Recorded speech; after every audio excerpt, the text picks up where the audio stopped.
Ang pagsisid sa ilalim ng dagat ay parang pagsisid sa hamon ng buhay.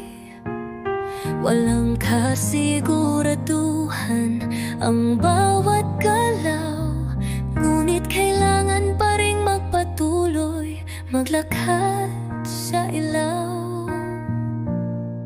Kaligtasan ng mga ngahig ay di tiyak, tulad ng buhay na puno ng pagsubok at lamat.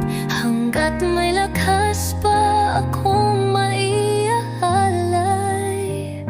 ibibigay ko ang lahat para kay inang tunay.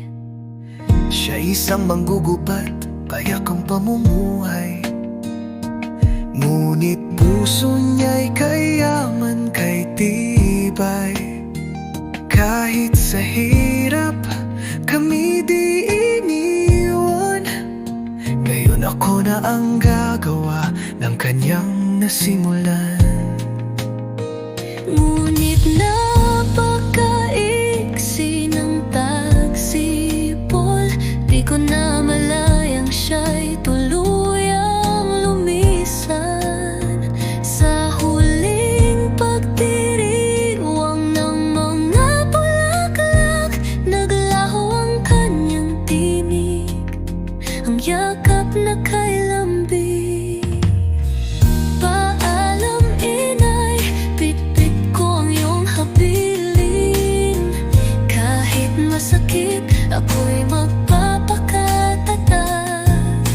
Kapag nawala ang kulay sa aking mga kuko, ibig sabihin nalampasan ko ang lungkot sa puso.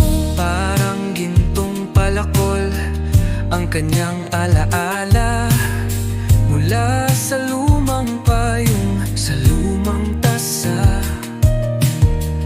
Ang bawat gamit may kwento ng sakripisyo, yang isang inang handang ibigay ang mundo.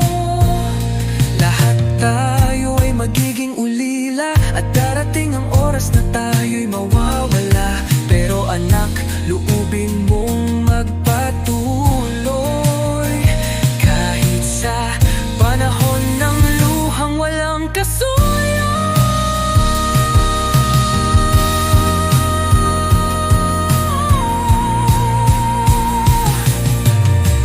Paalam inay, bitbit ko ang iyong habilin. Kahit masakit, ako'y magpapakatatag. Kapag nawala ang kulay sa aking mga kuko, ibig sabihin nalampasan ko ang lungkot sa puso. Ang pag-iyak ay nakakagutom, Kaya kumain ka habang umiiyak, dahil ang buhay kahit basang-basa ay kailangang ipagpatuloy hanggang sa muli nating pagkikita. Inay, paalam.